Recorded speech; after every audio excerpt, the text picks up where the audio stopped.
आज हम बात कर रहे हैं एक ऐसे योद्धा की जिसकी कहानी तलवारों की धार पर लिखी गई है। वैगाबॉन्ड का पहला चैप्टर हमें लेकर चलता है जापान के उस दौर में जब सम्मान और शक्ति के लिए लोग अपनी जान दांव पर लगा दिया करते थे। कहानी शुरू होती है टकेजो नाम के एक युवक से जो गांव में जन्मा है, लेकिन उसकी आंखों में एक अलग सी आग है।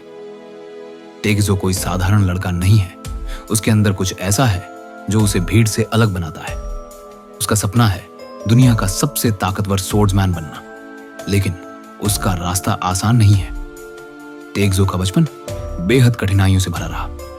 उसके पिता एक कठोर और युद्ध प्रिय व्यक्ति थे, जिन्होंने टेकेजो को प्यार से नहीं बल्कि डर और अनुशासन से बड़ा किया। इसने उसके मन में डर नहीं बल्कि क्रोध और जिद को जन्म दिया। टेकेजो के लिए प्यार का मतलब सिर्फ तलवार था और सम्मान पाने का रास्ता सिर्फ युद्ध के मैदान से होकर जाता था। उसके बचपन के दोस्त माटाहाची से उसका रिश्ता भी अजीब था। दोस्ती तो थी, लेकिन टेकेजो हमेशा माटाहाची से आगे निकलना चाहता था। कहानी में मोड़ तब आता है जब टेकेजो और माटाहाची अपने गांव को छोड़कर युद्ध के मैदान की ओर निकल पड़ते हैं। उन्हें उम्मीद होती है कि वो वीरता के साथ लड़ेंगे और नाम कमाएंगे, लेकिन जंग वैसी नहीं होती जैसी उन्होंने कल्पना की थी। युद्ध मैदान खून, चीखें और मौत से भरा होता है। यहां कोई दया नहीं होती, यहां सिर्फ वही बचता है जो तेज और निर्मम होता है। टेकेजो इस सच्चाई को जल्द ही समझ लेता है और वहीं से उसका असली रूप सामने आता है। मैदान में दुश्मनों से ऐसे लड़ता है जैसे एक राक्षस हो। उसकी आंखों में डर की कोई परछाई नहीं होती। वह अकेले कई सैनिकों को मार गिराता है और उसकी तलवार चलाने की गति किसी तूफान जैसी होती है। उसकी हर चोट, हर घाव उसे और अधिक मजबूत बनाते हैं। जबकि दूसरी ओर माटाहाची डर से कांप रहा होता है। टेकेजो को लगता है कि वह जन्मा ही युद्ध के लिए है। उसे अब इस बात का यकीन हो चुका है कि उसका रास्ता तलवार से होकर ही निकलेगा। लड़ाई के बाद जो होता है वह टेकेजो की जिंदगी को पूरी तरह बदल देता है। सेना हार जाती है और बहुत से साथी मारे जाते हैं। माटाहाची घर लौटना चाहता है, लेकिन टेकेजो के लिए अब कोई घर नहीं बचा। उसने अपने अंदर की कमजोरी को मार दिया है। वह अब एक नया नाम चाहता है, एक नई पहचान जो उसे लोगों की यादों में अमर कर दे। टेकेजो अब अपने अतीत को पीछे छोड़ने का फैसला करता है और चल पड़ता है एक ऐसे रास्ते पर जहां से लौटना मुमकिन नहीं होता।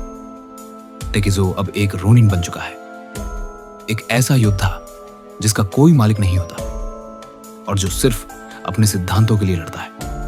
वह जंगलों में भटकता है, लोगों से दूर रहता है, लेकिन हर दिन खुद को और मजबूत बनाता है। वह जान चुका है कि असली ताकत तलवार में नहीं, मन की दृढ़ता में होती है।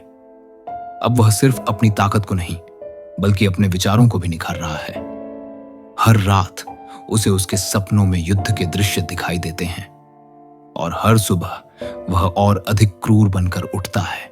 इस यात्रा में टेकेजो कई लोगों से मिलता है, कुछ दोस्त, कुछ दुश्मन, लेकिन हर मुलाकात उसे एक नई सीख देती है।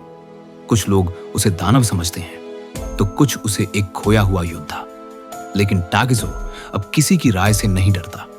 उसे अपने रास्ते पर चलना है, चाहे वह कितना भी अकेला क्यों ना हो। और धीरे धीरे वो एक ऐसे इंसान में बदलने लगता है जो न डरता है, न रुकता है। उसकी कहानी अब सिर्फ उसकी नहीं रही, यह एक लेजेंड की शुरुआत बन चुकी है। टेकेजो के अंदर अब एक नई सोच जन्म ले चुकी है। वह जान गया है कि सिर्फ ताकतवर होना ही काफी नहीं है, बुद्धि और संयम भी जरूरी है। एक बार वह एक बुजुर्ग से मिलता है जो उसे आत्मनियंत्रण और संतुलन का महत्व सिखाता है। टेकेजो, जो अब तक सिर्फ अपनी तलवार से बात करता था, अब ध्यान और विचारों से भी लड़ना सीख रहा है। यह बदलाव उसके चरित्र को और गहरा बना देता है और यही चीज उसे टेकेजो से मुसाशी बनाने की शुरुआत है। चैप्टर 1 के अंत तक टेकेजो अब वह इंसान नहीं रह जाता जो उसने शुरुआत में था। वह अब बदलाव की राह पर है। उसका गुस्सा अब उद्देश्य में बदल रहा है। उसकी तलवार अब सिर्फ युद्ध के लिए नहीं बल्कि आत्मा की खोज के लिए चलती है। माटाहाची तो पीछे छूट गया, लेकिन टेकेजो अकेला होकर भी खुद को खोया हुआ नहीं समझता। उसे अब बस एक चीज की तलाश है, अपने नाम को अमर बनाने की, मूसाशी बनने की। तो दोस्तों, यही थी वैगबॉन्ड चैप्टर 1 की पूरी कहानी। एक ऐसे लड़के की जो दुनिया से नहीं, खुद से लड़ता है। टेकिज़ो की ये शुरुआत हमें सिखाती है कि हालात चाहे जैसे भी हों, अगर अंदर आग हो तो कोई भी रास्ता कठिन नहीं होता। ये सिर्फ एक मांगा की कहानी नहीं है, यह आत्मा की यात्रा है। अगर आप चाहते हैं कि मैं चैप्टर 2 भी इसी तरह लाऊं, तो कमेंट करें चैप्टर 2 प्लीज, और वीडियो को लाइक करके हमारे सफर में जुड़ जाएं।